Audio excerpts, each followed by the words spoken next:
I've just jumped on the Tesla website and you can now pre-order the Cybertruck again. Tesla actually stopped people from being able to pre-order for around about 6 to 8 months, but now orders are once again available. We also have some more interesting information on how Tesla plans to build the Cybertruck in a very similar way to the Tesla Model Y. Hello, my friends. Welcome to the channel. I'm the Electric Viking. Great to see you. My name's Sam Evans. Thank you for tuning in. Now, full disclosure, I pre-ordered the Cybertruck I think it was about 30 minutes after seeing it. I got over my initial shock and I went, actually, this thing's weird, but it's awesome. Put in a pre-order. And then what I did is I printed out my pre-order receipt for the money I'd paid. I think it was 150 Australian dollars. I printed that out, put it on the wall next to me. I wanted to use that as a way to kind of motivate me to say, hey, work hard, provide value to people. The motto that I had in my head was this: provide as much value you can to as many people as possible. And that day, I started the YouTube channel. Now, I didn't make videos then. I started researching a Tesla video, and then I put the channel on the back burner. But eventually, I finally finished my 87 reasons the Cybertruck will outsell the Ford F-150 video. And that was my first video on this channel. Well, now we have some interesting information about the Cybertruck. It appears as though Sandy Munro has some interesting info along with Corey Steuben from Munro Live. Now, Corey said that he believes that the Cybertruck will be built in a similar way to the Tesla Model Y. It appears that Tesla is using a similar strategy to other cars they've done. I believe the new Model 3 will be produced in an almost identical way to what the Model Y is today as well. It's a big benefit. Making the car in essentially two pieces is a huge production benefit.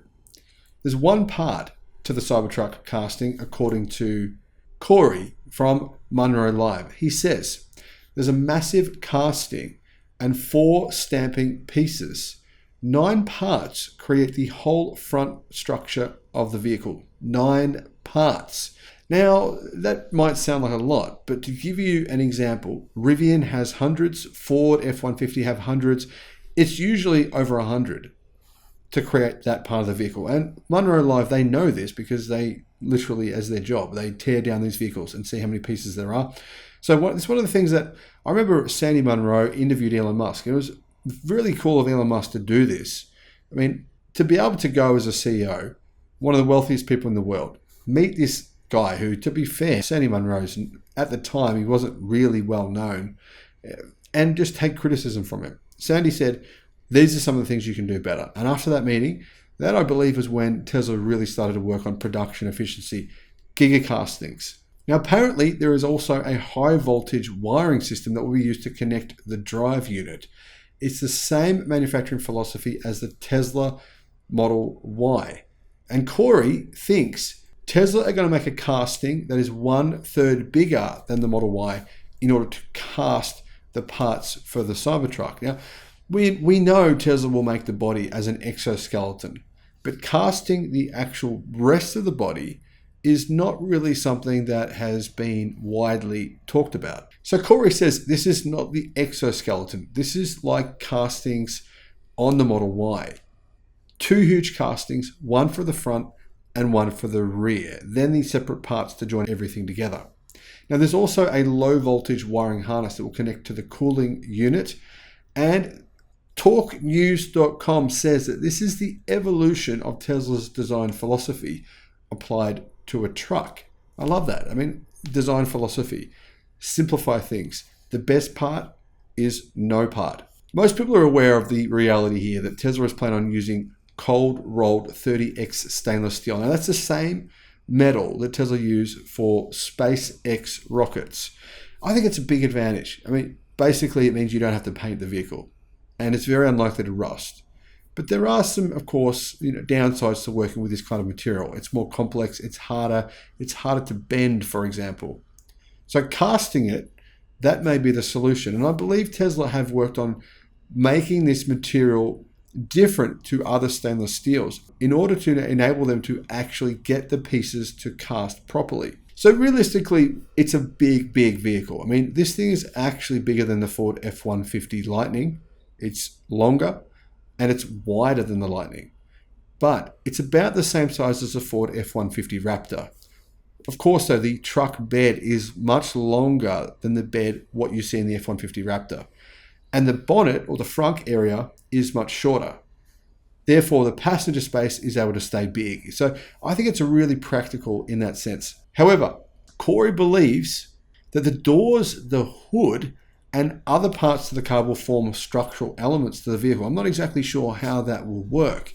He says the fender bracket is very flimsy and not very strong, but that's for a reason. The reason is that there needs to be a lot of leeway for what it connects to. The fender won't be a significant part of the structure of the truck.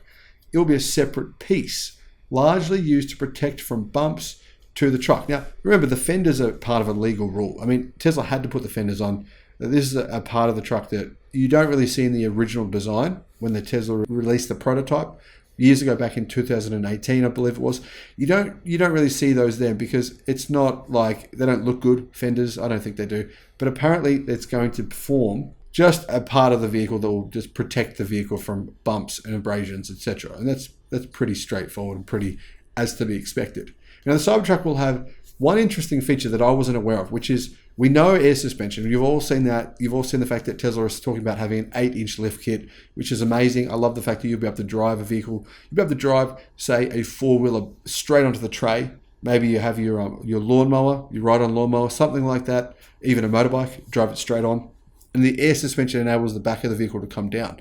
But one thing that I didn't know about was this. It will have independent rear suspension. Independent rear suspension, I believe the Ram trucks have that, but other trucks don't. And the reason they don't have it is because sometimes with independent rear suspension, the vehicle can actually be harder to carry heavy loads.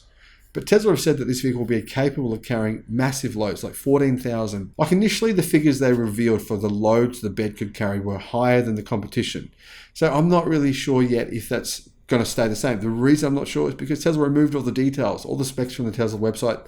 They were all deleted. I think Tesla, once they started to work on production, they realized that some of those specs would have to change based on the technology that was available to them. Now, if you want to see more about this, more details about the Cybertruck, I'll put a link in the description to Sandy Munro's Munro Live Reveals Cybertruck Secrets. So these are some of the secrets. I think the independent rear suspension, plus the way they're going to make the Cybertruck, the production line, I think that you probably knew some of this stuff, but some of it is new. Some of it's quite interesting.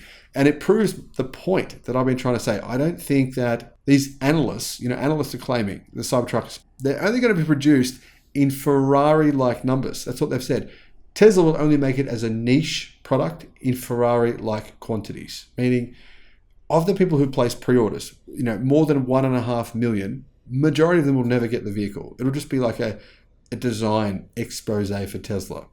I don't think that's correct. What is the point of trying to produce this vehicle efficiently using gigacastings, using as few parts as possible? Well, what is the point of doing all that if you're only going to produce a very small number? There's no point. It'd be a complete waste of money.